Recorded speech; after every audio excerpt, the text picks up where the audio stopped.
कितनी सुंदर एक कथा आती है कि देवता और असुरों ने मिलकर समुद्र का मंथन किया।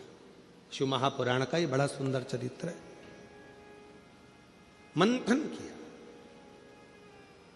और केवल देवता और असुर मंथन नहीं कर रहे हैं। शिव महापुराण ये भी कहती है कि अपने घर में रहकर कुछ देर रात्रि को जब विश्राम करा करो, विश्राम के समय पर थोड़ी देर विचारों का मंथन भी करा करो। आज के समय में लोग विचारों का मंथन नहीं करते, मोबाइल का मंथन करते रहते दिन भर बैठ के। रात को सोएंगे, पति अपना मोबाइल पकड़ा है, पत्नी अपना मोबाइल पकड़ी है, बेटे बेटी अपने मोबाइल पकड़े हुए हैं और सोते सोते भी आखिरी में जब बहुत तेज नींद आने लगती है तब मोबाइल तो भी स्विच ऑफ करने से पहले, मतलब नेट बंद करने से पहले भी एक आध बार सोते सोते भी फिर उठा के देख ही लेते।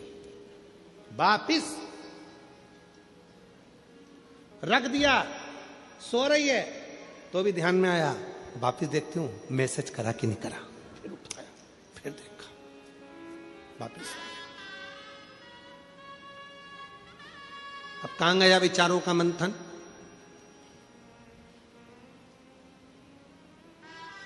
और कितना विचित्र समय चल रहा है, थोड़ा अंदाजा लगाइएगा। कितना विचित्र समय चल रहा है, जरा अंदाजा लगाइएगा आज का समय कितना विचित्र है। एक भाई बहन यदि अपना फोटो स्टेटस पे लगाते हैं तो उनको लिखना पड़ता है माय सिस्टर, मेरी बहन।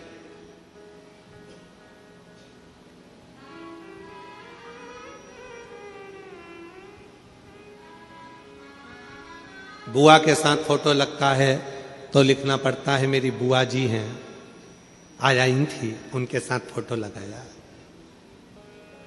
चाची जी के साथ मेरी आंटी हैं, उनके साथ फोटो लगाया। क्यों? क्योंकि आज के समय के व्यक्ति की दृष्टि और बुद्धि इतनी विचित्र होती चली जा रही है कि कोई भी अगर मोबाइल पर फोटो दिखता है तो उसकी तुरंत सोच और निगाह बदल जाती है और वो गलत सोचना प्रारंभ कर देता है। मतलब इतनी विचित्र बुद्धि लोगों की हो गई, इतनी विचित्र सोच हो गई।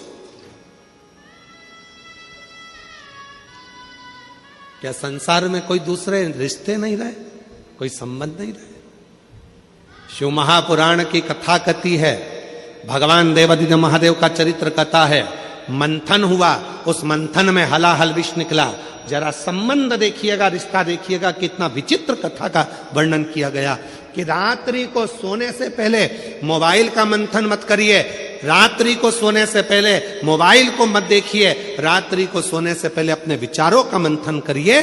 घर में क्या हुआ, बच्चों को कैसे पढ़ाना है, बच्चों की शिक्षा कैसे ग्रहण कराना है, कौन सी कोचिंग कराना है, कौन सी ट्यूशन देना है, कौन सी चिकित्सा कराना है। अगर भगवान ने हमको धन दिया है, पैसा दिया है, हमारे बच्चे अच्छे से पढ़ रहे हैं तो अपने मोहल्ले में, अपनी कॉलोनी में, अपनी सोसाइटी में, अपने नगर में कोई बच्चा पढ़ने में कमजोर है तो उस बच्चे का शिक्षा अपने को कराना है। ये विचार, ये सोच, ये मंथन अपने अंदर होना चाहिए।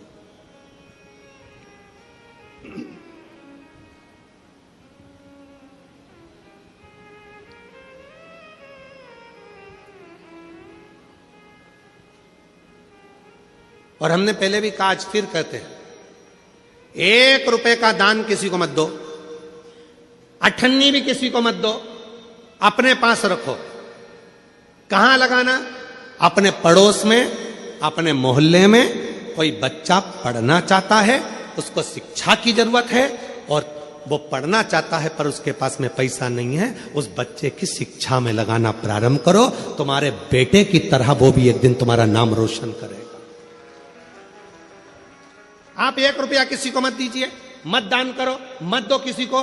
तुम्हारे मोहल्ले में, तुम्हारी कॉलोनी में, तुम्हारी सोसाइटी में, तुम्हारे पड़ोस में कोई बीमार पड़ा है, उसके पास में चिकित्सा का पैसा नहीं है, प्रयास करो कि तुम्हारे थोड़े से पैसे से उसका स्वास्थ्य ठीक हो जाए, उसको अच्छी चिकित्सा मिल जाए।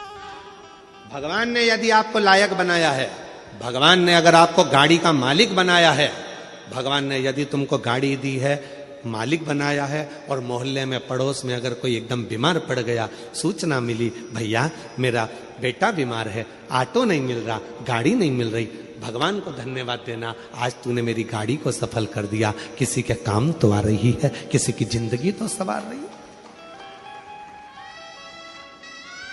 कितना विचित्र जमाना हो गया कि लोगों की सोच बदल गई।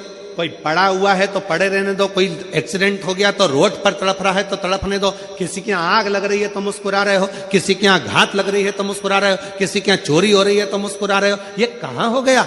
ये संसार सागर कैसे जा रहा है? किस गर्त की ओर बढ़ रहा है? विचार करिए। मेरे देवादिदेव महादेव ने, सारे देवताओं ने अमृत पिया, पर मेरे शंकर भगवान ने मंथन में निकला हुआ पूरा विष पी लिया। क्यों? क्योंकि ये दुनिया को नष्ट कर देगा। अगर मैंने रख दिया तो देवता भी बर्बाद हो जाएंगे, गंधर्व असुर कन्नर नाग सब बर्बाद हो जाएंगे, पशु पक्षी भी बर्बाद हो जाएंगे। इसलिए इस विष को मुझे पीना पड़ेगा। ये विष में पीता हूं, ये मंथन है, इसको मंथन कहते हैं कि मंथन में यह निकला कि विष में पीता हूं। यह विष दुनिया को बर्बाद कर देगा, इस विष को मैं धारण करता हूं।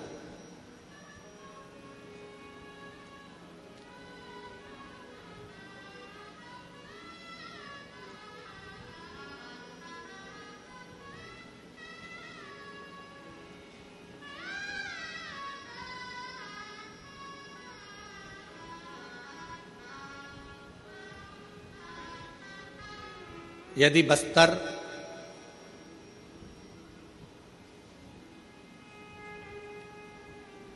गिदम दंतेवाड़ा की यदि आप लोगों ने कथा सुनी होगी तो उसमें एक पत्र आया था। उस पत्र में एक बहन जी ने पत्र लिखा था। उस पत्र में लिखा था कि हमारे दंतेवाड़ा क्षेत्र में, ये नक्सल प्रवाहित क्षेत्र में, जहां पर लोगों के अंदर भय था, वहां पहली बार हर हर महादेव सुनने को मिल रहा है।